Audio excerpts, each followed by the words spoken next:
keep that in the story. Yeah. We come down. And scramble. Scramble porridge. Yeah, sounds good.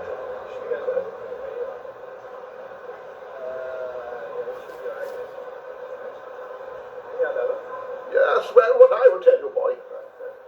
Good.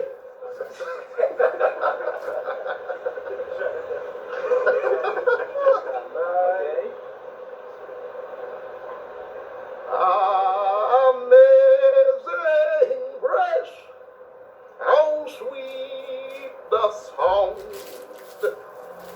that saved a wretch like me. I once was lost, but now I'm found. Was blind, but now I'm blind.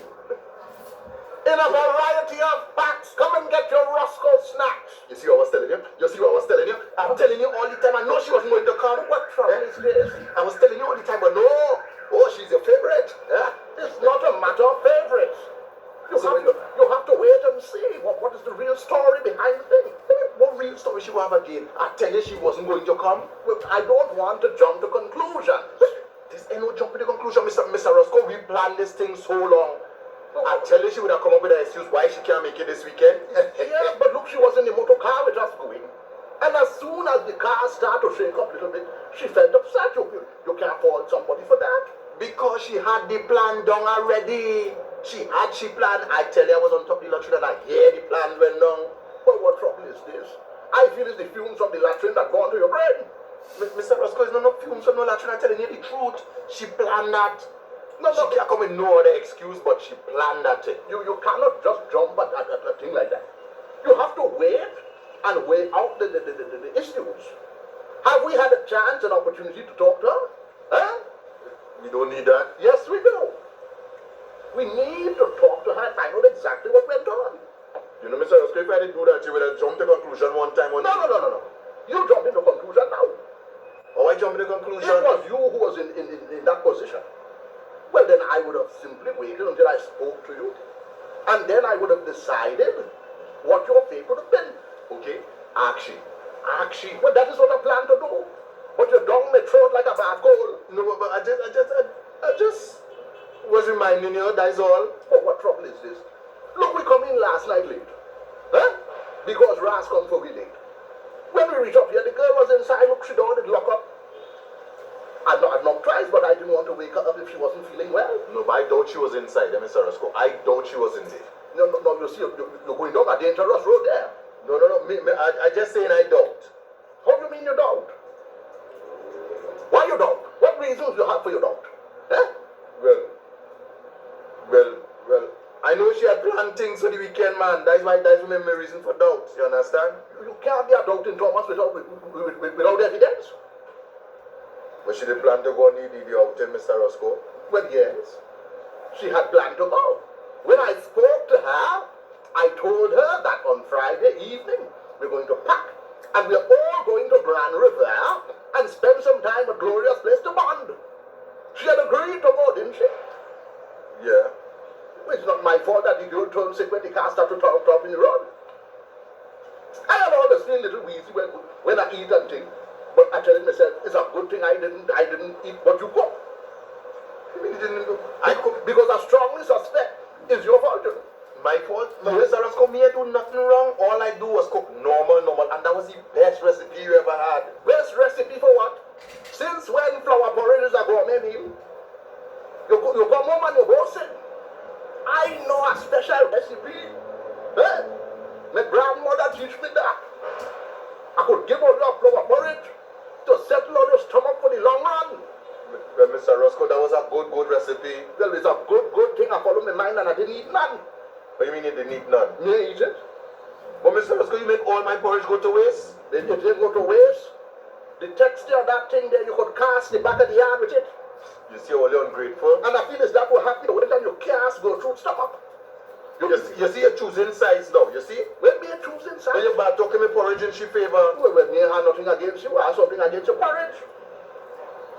You are not eating the porridge. If it's so good, how come you ain't eating the porridge? Well, it didn't add enough. How do you mean it didn't add enough? That girl was so greedy, she just started eating down. But what trouble is this? The flour you take to make porridge could have made about 40 fried egg. And you talking about it didn't have enough? Mr. Roscoe, it wasn't that much. In all the born years, I never hear about special recipe from flour porridge. Now you're going and turn up the girl's stomach. She couldn't make the trip. I can't vex with her. And I couldn't turn around now and tell Gloria that we ain't coming. Eh? Gloria went and killed, she come and foul. And I will tell you something. That is very uncommon for Gloria, you know. What you wanted me to do in that situation? No, well, I mean, well, you go through it normal, but I just find that, I find she planned. How she could plan me, you know, but all I say, Mr. Roscoe, is that girl planned she thing. I'm detecting a tone in your voice, and I know you don't like her. Mr. Roscoe, she don't like me, you know. Let me tell you something. She don't like me. I am not going to go into the mechanics of who don't like who and who don't like who. All I'm interested in at this point is peace and harmony in my own house. But that's what this weekend was supposed to be, Mr. Roscoe. Yes, but didn't you hear Gertrude when she said, well, why don't we all just go the following weekend? Well, why going up there the following weekend again for? No, she said it when she was feeling upset in the car. Because she know that the purpose of the weekend was to spend it together. The only reason why I didn't take her up on the offer is because I know Gloria killed the common fowl. You were Mr. Roscoe. Anyway, me ain't going down the road again, alright?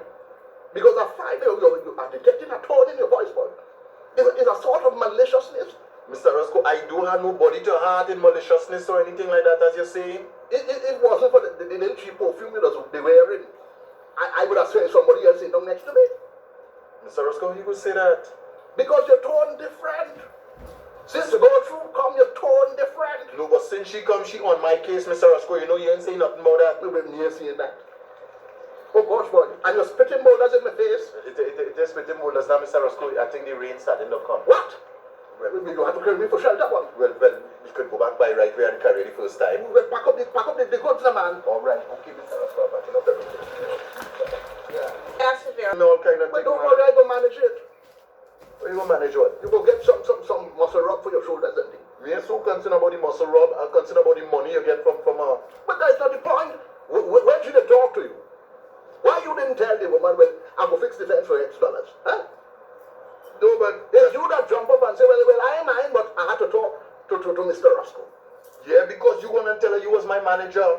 Well, if you didn't have to talk to me, you'd have negotiate for yourself. Not so? Really, yeah? Well, I teach you a lesson. Yeah, but Mr. Roscoe, that still ain't say I ain't get a cent yet. Well, you will get something, but don't worry yourself. When? Well, let me don't get it. We have bigger matters to think about. Bigger matters like what? What bigger than my payment? The sanctity of my home. What about your home? How do you mean, what about my home? You and Gertrude have some kind of private war between all yourselves. And you worrying about $2 little up in San Souci? Right. Up in Grand River? Mr. Roscoe, I not a no war with whatever name, you know. Then what is the problem? No, it's just she don't like my head. No. Forget what she don't like. Let me try to do a little examination of the situation. A little analysis. What is it about Gertrude that you do not like, Raj? Mr. Roscoe, I feel that Gertrude girl up to something. She don't strike me as an honest, straight up person, Mr. Roscoe. I telling you what I seen, you know. But you're answering the question. You're telling me what you feel. I want you to put your finger on something and tell me I don't like that. So I'll ask the question again. Raj, and you observe the tone, how nice and friendly it is.